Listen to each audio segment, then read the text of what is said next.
ஸ்ரீராம் ஜெய ராம் ஜெய ஜெய ராம். ராமாயண பாசுரங்கள்.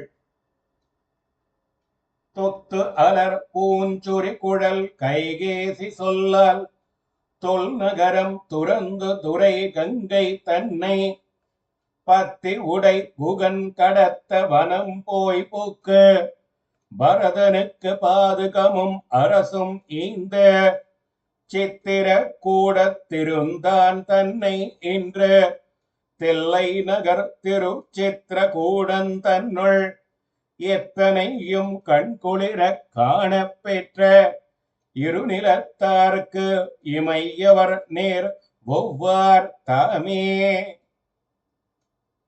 கொத்து கொத்தாக மலர்ந்த பூக்களைச் சூடிய கடை குழன்ற கூந்தலையுடைய கைகையினது சொல்லின்படி தொன்று தொட்டு மரபாக வரும் அரசாட்சியை கைவிட்டு கங்கையின் துறையை சிறந்த பக்தனான குகப்பெருமாள் புனை செலுத்துதவ கடந்து காட்டிற்கு சென்று சேர்ந்து அங்கு வந்த பரதனுக்கு தனது மரவடியையும் அரசினையும் வழங்கி சித்திரக்கூட பர்வதத்தில் எழுந்தருளியிருந்த ராமபிரானை இப்பொழுது பிற்காலத்தில் தில்லை திருச்சித்திர கூடம் தன்னுள் கண்குளிரும்படி வணங்க பெற்ற என் நிலவுலகத்தில் உள்ளவர்க்கு இமையவர்கள் சிறிதும் சமமாக மாட்டார்கள்.